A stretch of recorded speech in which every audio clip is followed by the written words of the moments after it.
So I asked him, Amore, so what about if we don't get mortgage and we just save and we don't go on holidays, we don't go out? 2 years, let's see. And he's just like, okay, sure, let's do that. So I've been lucky to have a partner that is very open to new ideas, and I've been having every single, day, new idea. Well, I'm not sure, but I think I have an idea. If you're new here, hi, I'm Magda. I am passionate about consistency. Consistency for me is really changing my life. For the past decade, I've been investing, buying properties, renovating properties, and investing in general. Index funds is on that list as well. So in today's video, I would like to tell you how I saved 120,000 in 2 years. There are going to be 5 steps. So let's get into it. And number 1, track your money with the budget tracker. I know it is not the most exciting thing to track your money. We all know how much money we earn, right? And very little of us know how much money are going out and what are we spending the money on, right? So I think that it will help you to understand what are you spending your money on and why are you spending them, and so on and so forth. I think that having something like budget tracker will help you to achieve your goals quicker.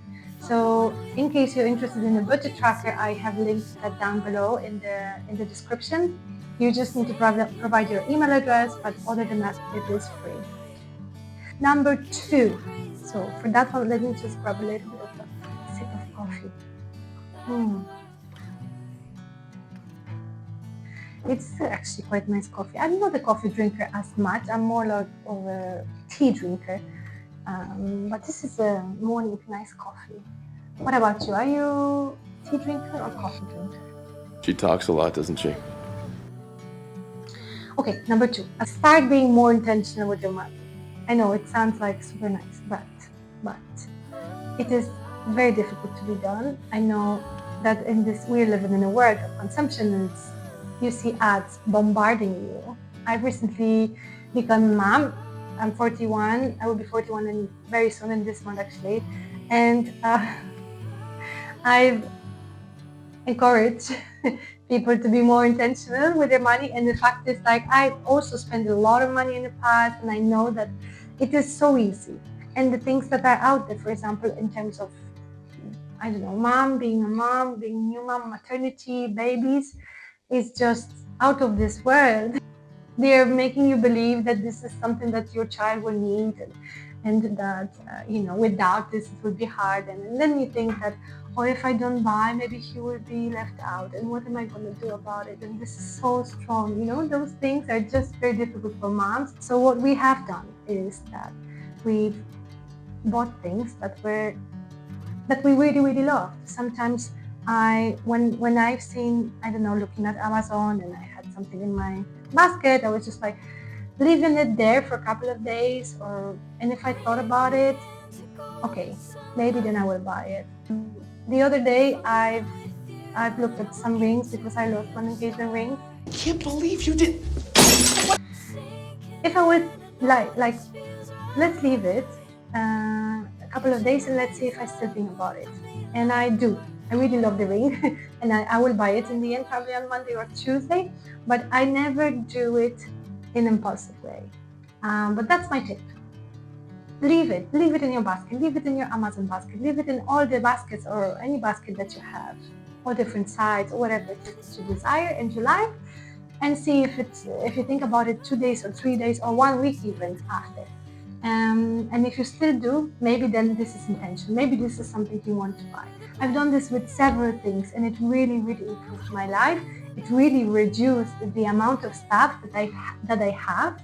We also decided that during that period, during those 2 years, we want to go on holidays and we want to be going out and eat. I know these are very strong decisions, and I know that most people would say, oh my God, this is crazy. Sarah, you were crazy. you're working so hard and you need to reward yourself and do all those things. And I mean, like, why?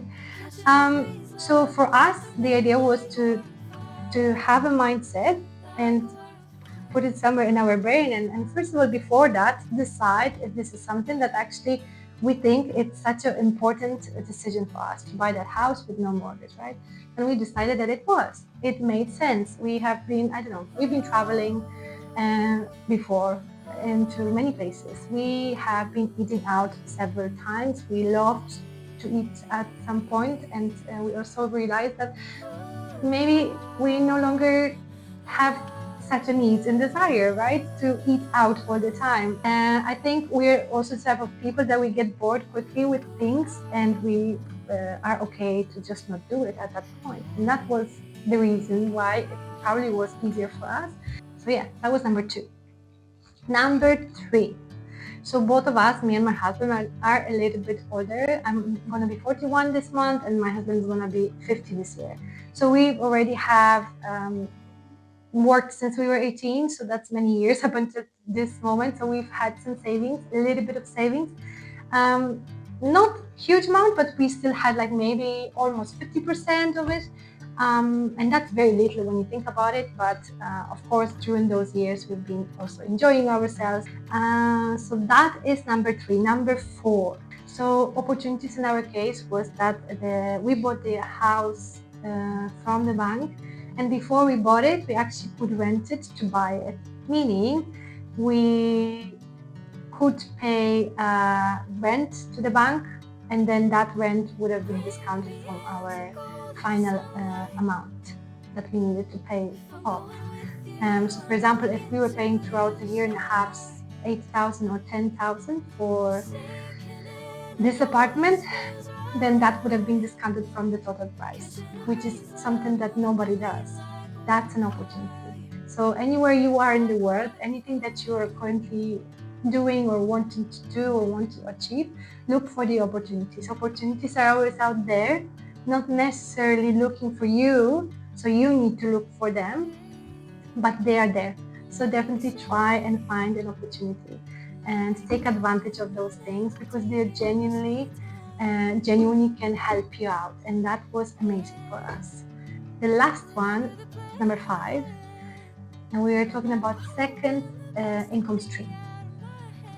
What I would do is just try to look for something that you love, because you already have a full-time job, so you don't want to probably do something that you might not like. You would want to do something that you're passionate about. So in my case, it is this channel. I'm passionate about what I'm talking about, and I do it with pleasure rather than with it's a job. So if you find something similar that is something that you love, and can in the future, or maybe even at that time, create some extra income, go for it. In the case of my husband, he is photographer as well, like on the side. He does that now just for passion, but at that point he was doing some weddings, and we were getting extra cash from that, and that was amazing, because we could just, I don't know, a few thousand just came from nowhere, and we could save that and add it to the pile for that little project of ours. Second income stream can also be like going out with the dog. I don't know, if you're a dog lover, maybe this would be something that you could do, or a babysitter. Maybe you love kids and you would like to look after some of the kids or of your family or friends or something like that. There's a lot of opportunities out there that maybe you can try it out. So yeah, those are the 5 things that helped us to get 120,000 in 2 years. So when I look back at it, I don't think there was one magic trick.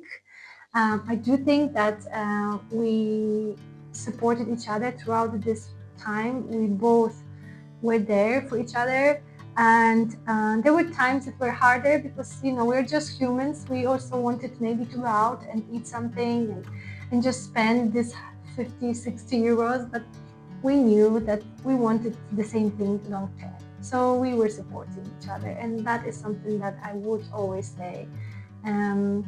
It takes 2 to tango. In this case, because it was both of us that we've made a decision. But yeah, it worked for us. So I hope it works out for you. If you are going to save for something very special, like a house or a car or holidays or anything else that you desire, just remember to show up for this. Every single day it's another day, and even if you failed yesterday, it's okay, because tomorrow is another day, and eventually we'll get to that goal. So yeah, thank you very much for watching, guys. See you in the next one. Bye. Never the same.